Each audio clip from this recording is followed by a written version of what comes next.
Hi there lovely people of VegFest, my name's Joseph Lindo-Davies and this is my practical guide to the whole food plant-based diet at home. It's achievable and enjoyable, and once you start eating this incredibly tasting and nutritious food, I'm sure you'll also agree it's undeniable. I have always loved learning, and I'm a strong believer in lifelong learning, and so it was no surprise that I went into a career in education. I've been teaching in secondary schools around the UK for nearly 20 years now, 10 of which I've been teaching food and nutrition. I'm extremely passionate about getting young people and all people into the kitchen, making real food, and I've seen how cooking can really transform young people's lives in terms of confidence, mental and physical health. This guide will show you how to cook dishes like this, dishes that are both nutritious, colourful, healthy, but also fun to make and eat. Now before we get stuck into this practical guide, I'd like to just set the scene a little bit by answering some questions that I get frequently asked by my students and other people when talking about the whole food plant-based diet. Firstly, what is it? Well, a whole food plant-based diet is one that consists of fruits, vegetables, whole grains, legumes, nuts, seeds, and contains few or no animal products. I'm plant exclusive. I follow a vegan diet and have done for over a year now, but I've also been a flexitarian, and I understand that everyone is coming from a different place. This is a non-judgmental space. I just want to encourage everybody to cook more whole plant food. It's better for them and for the planet. Now, there's 4 great reasons to choose whole food plant-based. The first is that it's the single biggest thing you can do as an individual to switch to a plant-based diet or a vegan diet to reduce your carbon footprint. You'd also be reducing water and land use. The second is that over 70 billion land animals and 2.4 trillion sea creatures are killed each year, and obviously a plant-based food system and a plant-based diet would prevent this suffering and death. Thirdly is that it also has been shown to reduce or eradicate the 5 key leading causes of the increase in zoonotic diseases. And fourthly is the one I'd like to focus on in this presentation, which is human health. Sadly, poor diet is now the #1 cause of death and disability in the UK, and it's absolutely a contributing factor in the rising burden of non-communicable diseases such as obesity, diabetes, cardiovascular disease, cancer. And a whole food plant-based diet has been shown to reduce the risk of these diseases and also improves health and longevity. If you're worried about whether or not you can be healthy on a whole food plant-based diet, rest assured, this is a statement from the British Dietetic Association, reassuring us that a well-planned plant-based diet, and all diets should be well-planned, can support healthy living at every age and life stage. There's not made enough of this. With every additional portion of veg you eat, you can reduce all-cause mortality between 5 and 16%. That is just incredible.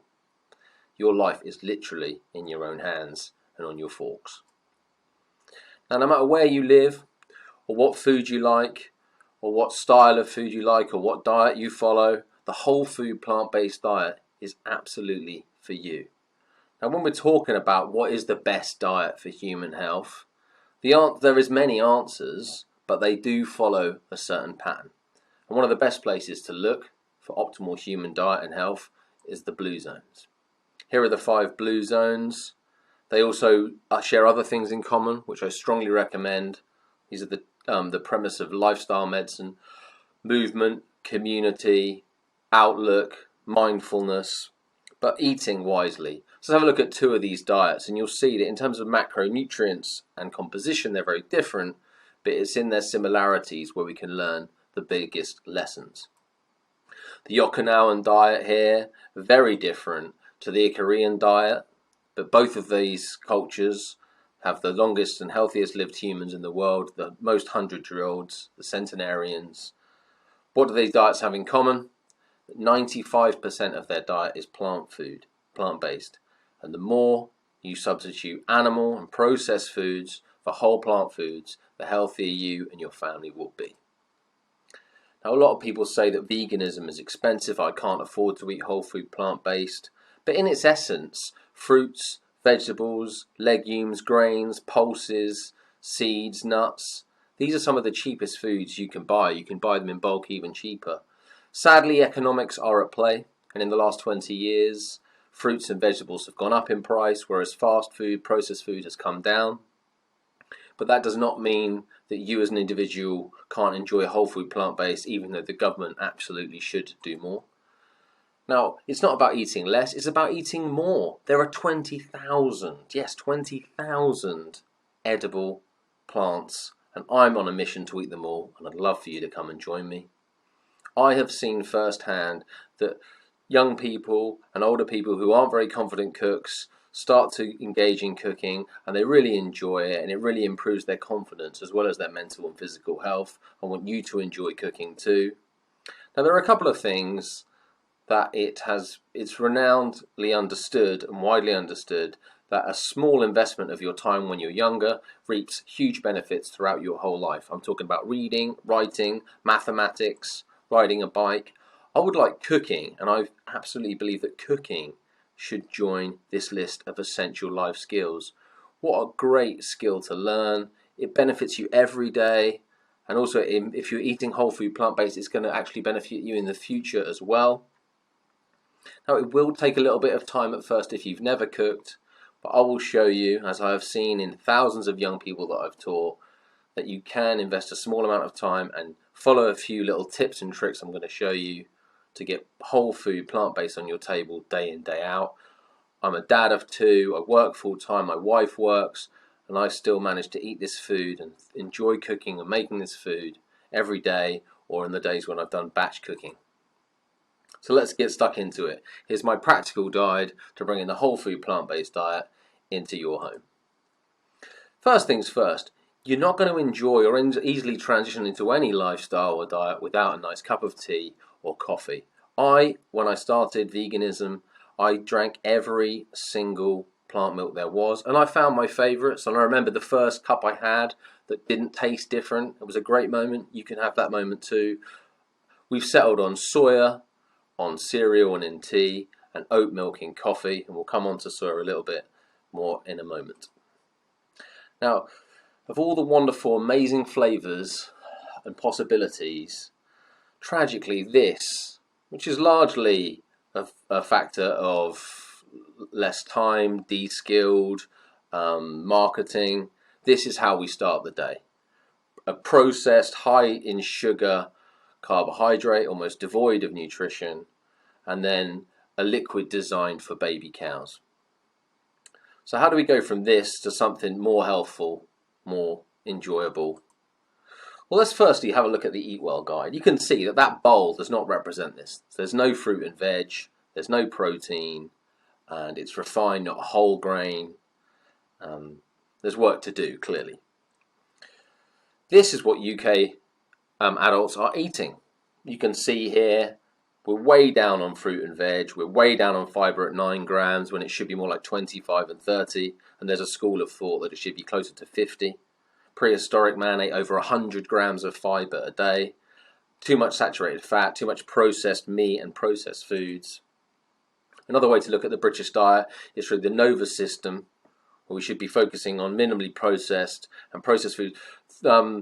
So Group 1 would be fruits, vegetables, nuts, seeds. Group 2, these are fats and oils that were originally and historically used to cook. Group 1. Group 3 foods are great. We're talking about tins of tomatoes, coconut milk, tofu. And then this new group, ultra-processed food, which staggeringly is making up 51% of the British diet. And you can see here the predominance of these ultra-processed foods. This is the 2019 Canada's Food Guide. It was the first ever guide made without industry, and lo and behold, dairy has been removed. It looks enticing, it's simple, it's got the scientific and evidence base behind it. Have plenty of fruits and vegetables, eat protein foods, and you can eat meat and fish and dairy here if you choose to. You can still optimize that dietary pattern and choose whole grain foods and make water your drink of choice. This is truly the way to eat well and live well. How do we go from here then? Now we've seen the Eatwell guide. First thing you could do, and this is what my granddad always did, and he lived till he was 96, was to add fruit. He had a banana every day. The other top tip that he told me was whenever he went up a belt size, he stopped eating biscuits. I think we could all learn something from that.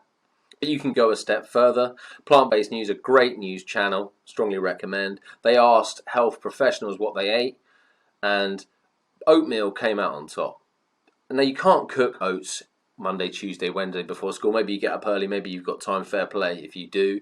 But here's another way. You take some oats, you take some soya milk, because pound for pound it's a nutritional match to dairy. It's got the protein, it's got the calcium if it's been fortified, and you should choose a fortified version. But it's also got B12 and vitamin D, but it's got no cholesterol, no low and saturated fat. It doesn't have the animal suffering or the environmental footprint of cow's milk.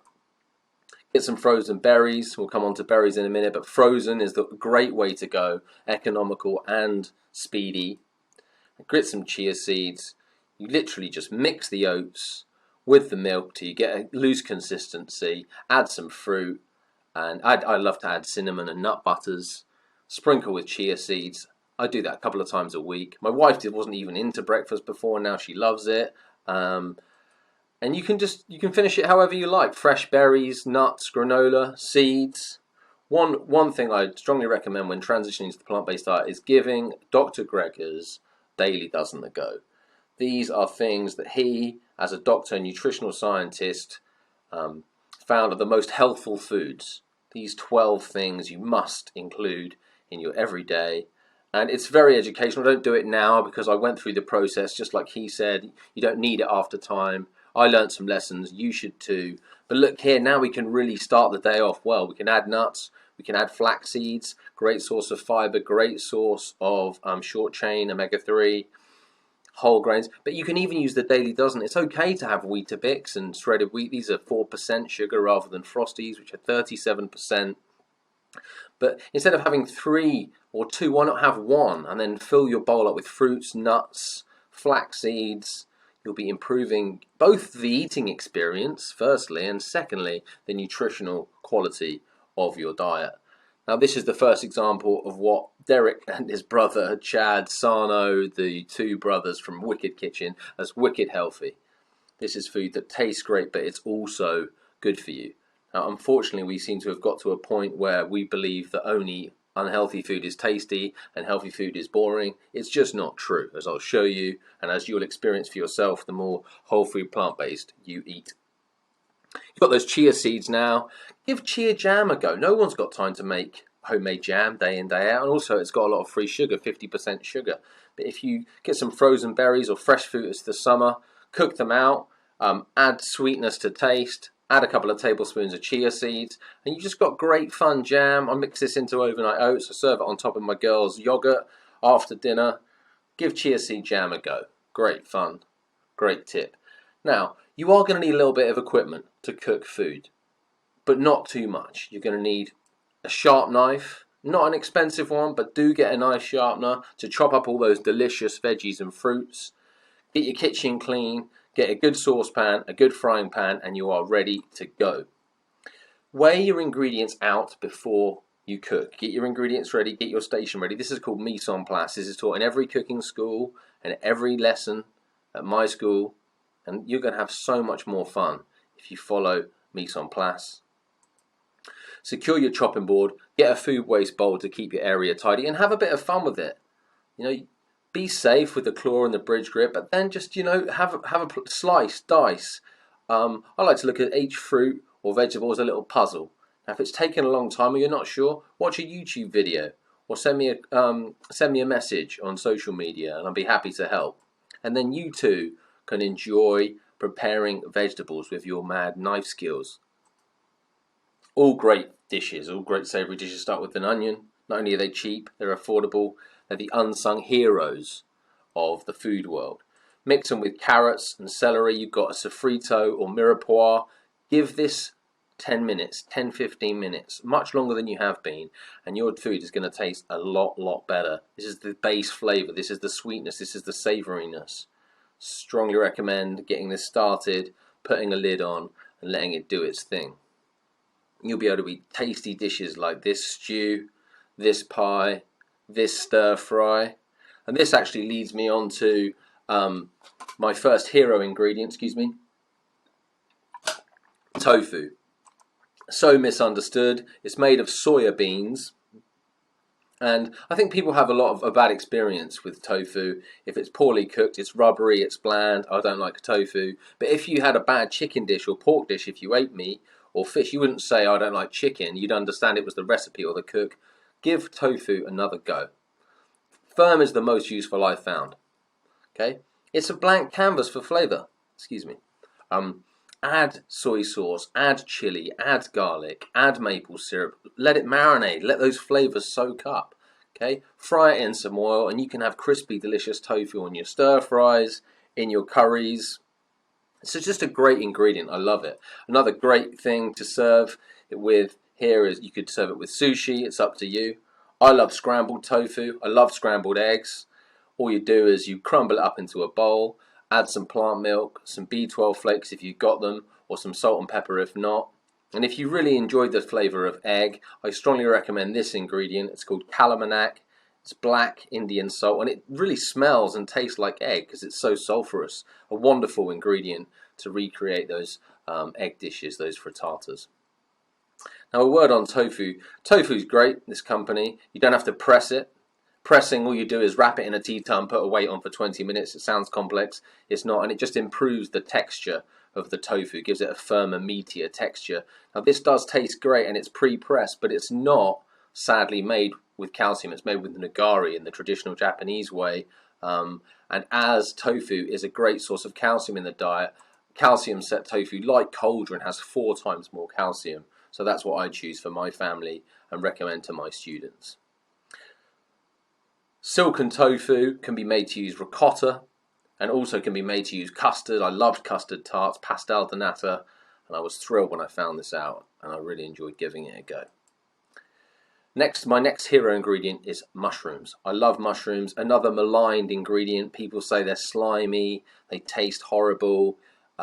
If they're not fresh and they've not been prepared properly, they don't taste great. But that's true of any dish or any ingredient. They really are the protein of the future. They're packed full of nutrition. And actually you can grow mushrooms on waste coffee ground in 12 days. I mean, it's amazing. This is definitely a food we should be eating more of. Now this tutorial has definitely been inspired by Chad and Derek Sana of Wicked Kitchen, and you should absolutely check out their YouTube channel. And they've got great food in Tesco's. Get some oyster mushrooms. They're available in all the major supermarkets now, and then you're going to press them. Okay, get a pan ripping hot, get them in there, break them up a little bit into sort of steak-sized pieces, and then apply some pressure. And what's going to happen here, either with your hand or with a weight, is you can see that steam coming out. Now that water coming out is going to do 2 things. It's going to concentrate the savoury, meaty, umami flavours, but it's also going to get rid of that earthy flavour that people don't enjoy, and you're going to have something that's totally different to what you've ever had before. Look at this. Not only is it beautiful, it's savoury, it's meaty, it's tasty, it's exciting, and you can add whatever flavourings you like. I love to add pork seasoning because I used to enjoy meat. I didn't give up meat because I didn't like the taste of it. I gave it up because I didn't want to kill animals. I wanted to save the world, but I still want to eat great tasting, delicious, exciting food. Here's how you do it. Now this is a little pesto I made with frozen spinach and cashews because they're cheaper, and then I've just finished with a little pine nuts on the top. Love Italian food, and that takes us on to my next and final hero ingredient, which is cauliflower. It can be prepared in 2 different ways. This is a quick dish. You can make this dish 10 minutes work, 25 minutes waiting for the cauliflower. The first thing to do is to make the sauce. You can make this creamy sauce, like a carbonara. You take the cauliflower, and isn't it beautiful? Take the cauliflower, boil it for 10 minutes, and a little bit of salt, a bay leaf, and a couple of cloves of garlic, and then you blitz it with plant milk, B12 if flakes if you got it, salt and pepper if not. I mean, it gives you this super silky, creamy sauce, which can be used to add flavour and texture to mashed potato instead of butter, or can be used as a pasta sauce or like a creamy steak sauce. It's really wonderful. The next thing to do with it is to roast it. Get some salt and pepper. Get a little bit of cold pressed oil on there, and look at that brown, that crisping. That just tastes amazing. My daughter, she's 5, she sneaks into the kitchen and steals this stuff. Food can absolutely be both nourishing and delicious. Love to do a batch cooking, roasting on the weekend, couple of trays, fill them up with veggies, cook some grains like quinoa or whole grain rice, and this will make your transition to the whole food plant-based diet. You can rustle up meals very quickly with this sort of thing in the fridge. Learn how to use heat. Do you want it to be crisp and brown? Then you want a high heat. Do you want it? Does it burn easily like an onion, like a sauté? You want it on a low heat. Use your senses. If it's steaming, that means it's at 100 degrees. Is that what you want? Do you want to evaporate that sauce? Do you want to simmer that sauce? Play around with it, have fun, learn how to use your hob, your grill, and your oven, and set a timer. Look at these onions. Given a bit of love and care, food can become transformed by great cooking. Water. Now, let's learn how to cook pasta from the Italians. For every 100 grams of pasta, use a litre of water and a teaspoon of salt. Now, I recommend weighing that out. That will be more water than you're using. I've upped my pan size, and it makes for a much cleaner, much more al dente pasta or noodle. Salt is an essential element of good cooking. We're allowed 6 grams a day. Sodium is actually important in the diet, but our over-reliance on ultra-processed food means we're having too much salt, which leads to issues with hypertension and stomach cancer. But a good sea salt, both in the rock form for finishing and the ground form for seasoning water and dishes beforehand, is absolutely essential. I also enjoy using smoked salt to add that barbecue flavour. Love herbs and spices. Bay, thyme, rosemary, these are hard herbs. They grow in the garden all year round. You're better off using whole seeds and toasting them and grinding them for more flavour. But don't worry if you just buy ground, just keep them fresh. That's cool too. This B12 flakes, also known as nooch, great source of B12 and zinc, but really they're a great source of umami, nutty, cheesy flavour, and I use them in that carbonara sauce you saw earlier. Get a cold pressed oil. I love olive oil, but I also like rapeseed oil because it can be used for frying and also can be used for salads. It's packed full of omega-3. And get yourself to Flavour School. This is something we do with all the kids, and it's been shown to work with adults and older people too. It comes from the French verb sapere, which means to know, to taste, but also to understand. And I think that's something we don't understand flavour and how to use our senses. So we get young people to, and you should give this a go, is you get rid of nice, disgusting, delicious, which is the only words we use. And Flavour School is the word between delicious and disgusting. And we think about food in terms of its textural properties. We pique our natural curiosity as humans to say, is it shiny, is it spicy, or it's salty, or it pops in the mouth like a pea, or it's got ridges, or it's crunchy. And look at all these wonderful words, and whole food, plant-based, 20,000. Let's start exploring food and go on this food adventure together. And you'll eat more diverse, healthful foods. Sadly, food has become a spectator sport. Look at the popularity of the Great British Bake Off and shows like MasterChef. But I want to get people off the sofa and back into the kitchen. And here's a few more helpful tips. Slow cookers are great. You chop up some veg, you stick it in there, you add a liquid like coconut, tomato or a stock, and time does the work for you. This also is a batch cook. And batch cooking is great. If you double up the recipe, it doesn't take twice as long. You can freeze portions or leave it in the fridge. And that's another thing about the whole food plant-based diet, is that food just lasts so much longer. I love recipe books, but who's got time for that midweek? So what you want to do is get yourself what I like to call back pocket recipes. These are recipes you've memorized.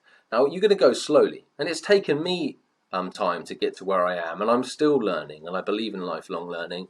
But get yourself one recipe, cook it a few times, once a week for a month, and then you'll speed up so much and you'll enjoy cooking it so much more. You'll be able to cook with mindfulness, cook with purpose, cook with your favourite song on rather than constantly reading a recipe and then learn another one. Tins, these are the Nova Group 3 processed foods. Tin tomatoes do a lot of midweek work in my house, whether it's a tomato soup or a pasta sauce. Absolutely essential to easily transfer to the whole food plant-based diet. I get veg delivery, and I'm absolutely grateful. And I know not everyone can afford this, but Wonky Food is more affordable, and it was going to go to Foodways. Old Box is a great company if they deliver in your area. I also get another veg box from out of your own backyard, and this is organic veg from your local area or sustainably sourced from organic farms. And it's fun to eat with the seasons and to look forward. For example, blood oranges I got yesterday, and I'm thrilled because I haven't eaten them for ages. I mean, you can get back to living with nature to reduce your food miles and improve the quality and taste of your diet. Frozen veg are essential, cheap, affordable, quick to prepare. In the winter, half a plate of frozen vegetables with some gravy on. My girls absolutely devour that, and you should too. Legumes are great, high in protein and fibre, low in fat. Red lentils are my favourite because they're so quick. You don't really have to soak them for very long, just 10 minutes.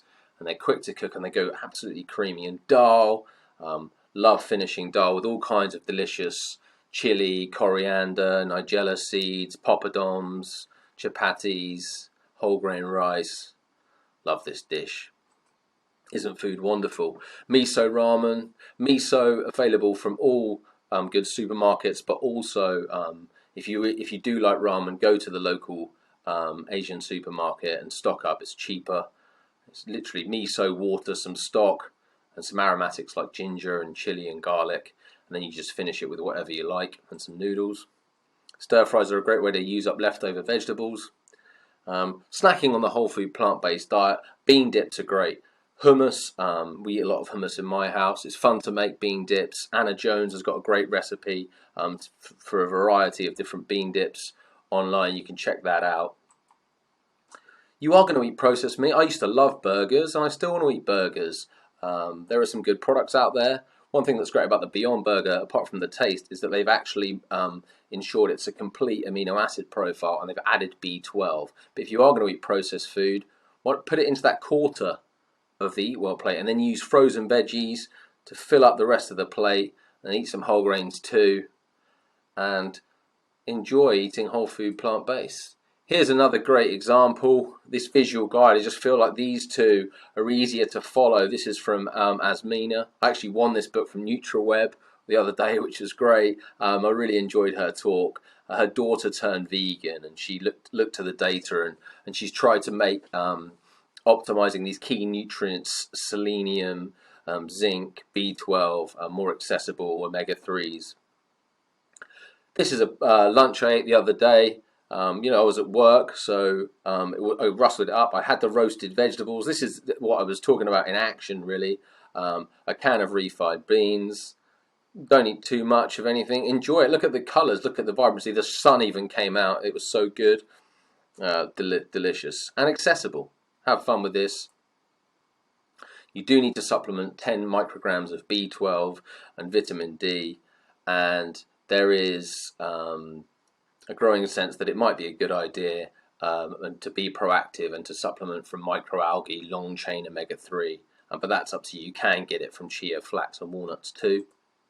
And just enjoy the ride. It's a great community. I've been so humbled by how welcomed I've been into the community, how willing everyone is to help you. Enjoy it, have fun, don't be too hard on yourself. Whole food, plant-based, delicious, great. What a better way, this is culinary activism. Every time you're eating a whole food, plant-based meal and you're loving it, what a better way to improve your own health, improve the health of all life on planet Earth. Absolutely, you should respect your mother. Thank you very much for listening. I've been Joseph Lindo-Davies. I'd love for you to reach out and connect with me on social media, where I track my family's cooking journey, the nutritional information I've learned, and also when schools reopen, what we're cooking at school. I'm at the Plant-Based Educator on Instagram. Also, if you would like any recipes, if you've got any further questions, please email me at josephdavies@gmail.com.